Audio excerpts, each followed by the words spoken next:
последним обновлением Comfy полностью поддерживает сейчас Minimax Edge 3 внутри своей программы. В этом видео я хочу посмотреть на эти workflow, как они работают, и поделиться с вами своей личной workflow, который позволит вам делать неограниченные видео, как storyboard. Я рекомендую вам проверить, на какой версии вы находитесь. У меня Comfy 0.30.0. Если у вас ранняя модель, чем это, то у вас, может быть, не будет этих workflow, поэтому обязательно обновите Comfy до последней версии. После этого вы идете в Template, идете в видео, и вот здесь, где Comfy, вы увидите 3 workflow. Одна Image Video, Reference to Video и Text to Video. Значит, давайте начнем с Text to Video.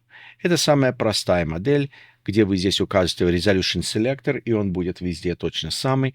Какой вам необходим портрет, либо widescreen, квадратик, как угодно. Мегапикселы, это сравнивается, потому что модель работает на 1024 на 1024, там по размерам будет немножко изменяться. Здесь вы указываете, какой полный мегапиксел надо. Я все это делаю по умолчанию, то, что как приходит с ихними, и мультиплеер. В другой здесь модели, где уже в другом окне, мы указываем непосредственно текст, непосредственно то, что необходимо, то, что мы хотим сделать, сгенерировать, либо сделать. Увидите сразу, что есть вот первое и последнее фрейм, вот здесь есть подключение. Поэтому вся вот эта нот, которую мы используем, она также может работать от картинки в видео, первый и последний кадр видео, либо текст видео. Одна и та же модель, одна и та же нод будет с этим работать. Значит, небольшой тип. То, что подсказочка, то, что я вот здесь делаю, обычно вот у них свой как бы язык, как бы описывается и довольно большой. Тяжело иногда все это делать. Я обычно беру, копирую его и в LLM модель говорю, использую это как темплейт, как бы шаблон. И потом уже пишу своим языком то, что я хочу. Там описываю, я хочу, чтобы этот герой там то-то, то-то сделал. Описываю историю, и потом говорю, использую вот этот шаблон и форматирую мой текст, чтобы он сюда вошел. И намного легче так. Мне не надо уже не думать, как все это разбивать по скрипту. Он делает, я просто потом уже пробегаю, смотрю, вот, как, чтобы у нас все шаг 1, 2, 3, чтобы все правильно стояли. И уже копирую и скидываю сюда. Внизу, если перейдем здесь, вы видите разницу. И я экспериментировал. 20 секунд работает нормально на RTX 3090. Я обычно делаю ее по 10 секунд, но по умолчанию у них стоит 5 секунд. Поэтому в зависимости, как вы хотите, какой кадр сделать.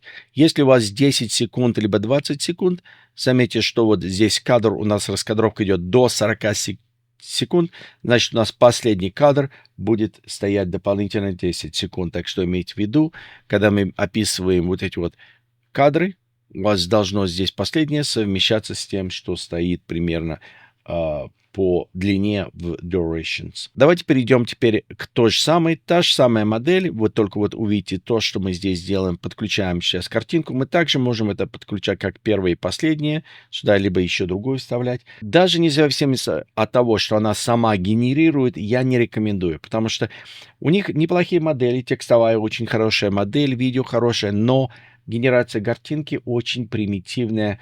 Не такая резолюция. Поэтому лучше по качеству это сгенерировать картинку где-то в другой AI, в другой generative модель, где она намного лучше сгенерирует по качеству, и потом уже использовать как первый кадр, последний кадр, либо как вы уже задумаете. Поэтому моя рекомендация так и сделать. Кстати, когда меняете, не забудьте поменять свой aspect ratio внизу здесь, чтобы у вас не было ни обрезания, ничего. Следующее, то, что они используются, это уже немножко посложнее здесь с reference. Это намного интереснее модель сама по себе, потому что здесь референс идет не только по картинкам, как мы делаем, и мы можем использовать такую картинку, другую, изменить кадр. Ну, и ведь видео, где там уже как директор вы можете менять угол, направление, все. Здесь заодно есть, заметьте, референс на видео по анимации и аудио. Это вот очень неплохо, потому что здесь непосредственно мы можем уже сделать референс на музыку, референс на голос, уже сюда подключать. Очень удобно, кстати. Вот это reference волшебная. Прям нод. Великолепно сделать с ней, экспериментировать. С ней уже я как бы баловался, создавал видео, и я думаю, что вы наверняка найдете, что интересно сделать. И если найдете, то обязательно тогда сбросите в коммент, скажите, что вы там натворили, что интересного сделали. Будет интересно посмотреть на все на это. Ну и, как говорится, от этого мы уже перейдем непосредственно к той модели, которую я создал. Это workflow. Линк будет внизу. И давайте-ка посмотрим, что она, вот это workflow у нас будет здесь делать. Storyboard Manager, который я сделал, это который вот создает как бы первый, последний кадр, и по ним уже непосредственно создает. Первый блок, самый простой, это мы загружаем нашу картинку. Второй, это вот где панель мы описываем то, что происходит. И третий, это вот сам уже менеджер, который собирает и отходит от одного кадра к другому. История здесь заключается в том, что наша панель играет как первая фрейм и последняя фрейм. К примеру, вот здесь, когда первая панель запускается, это вот наш первый кадр. И если мы подключили вторую панель, кадр со второй панели, он является последним кадром, а также он является первым кадром во второй панели и третье и так далее. Ну, они как бы идут. Вот это вот переходный первый кадр, конечный кадр. Внутри у нас здесь описывается история, и здесь просто вот как я могу сбросить, если вас интересуют весь эти промпты, просто берете этот промпт и говорите, поэтому по сравнению этого промпта в LLM можете написать «сделай мне то, это и это». Ну, это проще. Либо просто сами можете посидеть и написать. Смысл заключается в том, что здесь у нас описывается сама... Здесь дальше у нас идет то, что происходит в сценарии, по секундам разбивка, что происходит, шот 1, 2, 3, какие там, где камера происходит, вы видите, описание камеры. Внизу здесь описание звукового эффекта. Заметьте, записано не надо музыки, но музыка все равно иногда вплывает туда. Внизу здесь сколько, по 10 секунд, я вот поставил на каждый кадр. А в менеджере у нас он просто вот собирает все эти панельки. Здесь aspect rate, как его сделать широкоформаты, как все это устанавливаете, сколько мегапикселов, мультиплеер, ну, это то же самое, как и в другом. Подключение наших моделей. Сэмплер, это все как и обычно в другом делается. Ничего здесь особо такого нету, просто единственное, он делает панель 1, берет кадр из первой панели и окончательный со второй, проделывает это видео, когда это закончено, переходит к другой панели, берет опять же первый оттуда, второй оттуда, конечный оттуда и так далее, пока все панели не прошли. После этого он собирает все в одно видео. Есть другая версия, с которой, где он не выпускает как одно видео, а выпускает как бы сегменты, и я покажу причину, почему мне больше так нравится. Здесь потому что есть кое-какие ошибочки иногда всплывают. И помимо прочего, если сегменты, вы можете их обрезать уже сами, как бы манипулировать. Есть также директор, где вы все это можете сделать в ComfyUI. У меня есть такой же директор, он, честно говоря, мне больше нравится работать в DaVinci, либо в других, либо в Premiere, уже все это как бы совмещать самому. К тому же вы услышите музыка немножко не то, все равно нам придется как бы перерабатывать. Может быть, я сделаю какой-нибудь супер-эдитор сюда прям ставим, чтобы в нем все это делать. Но пока что вот так у нас есть. Здесь вот попробуй то, что я сделал. Игнорируйте вот этот вот кадр, он экспериментальный. Я вот генерировал на этих 5, которые идут. Давайте-ка посмотрим эту анимацию, то, что она здесь у нас сделала. Так, начнем. И заметьте, 10, так, это 5 панель по 10 секунд. Это вот 1 минута у нас идет. Слышите, он музыку добавил, даже написал, что музыки нету. Это внутри, это вот по секундам, где я описывал. И заметьте, видели, как он вот прыгнул чуть-чуть вот здесь? Давайте-ка вот сейчас посмотрим. Широкоформат, видите, раз, он сжался слегка. Вот это вот.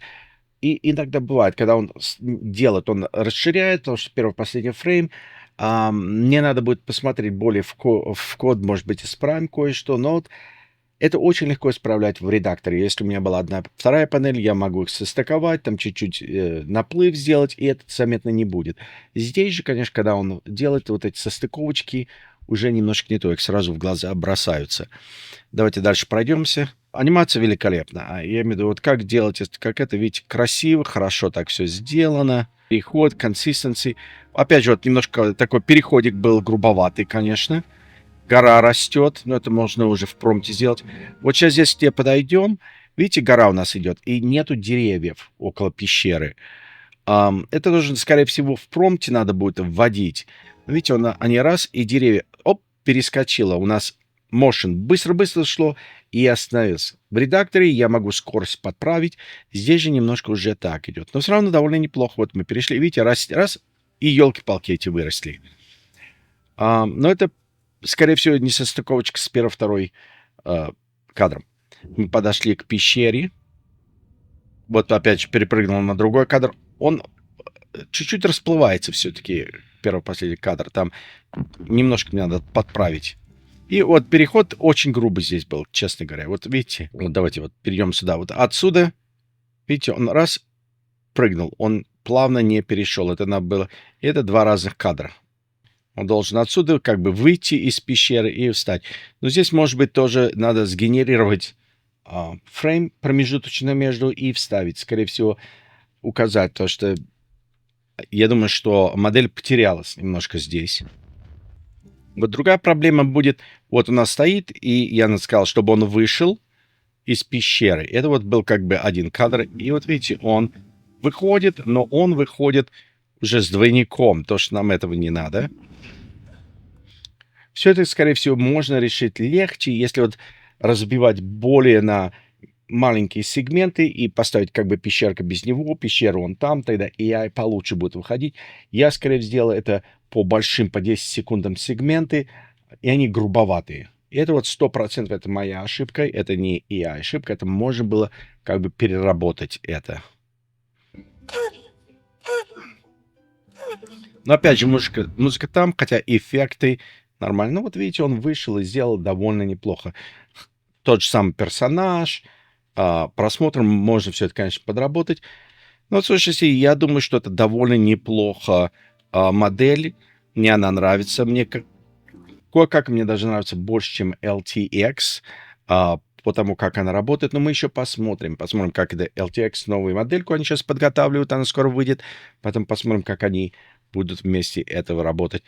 Все вот эта вот генерация у нас заняла примерно 44 минуты. Вот так, давайте сейчас сюда я вытащу.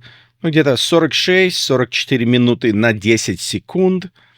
И если мы увеличим по 5, это где-то у нас сколько там получилось?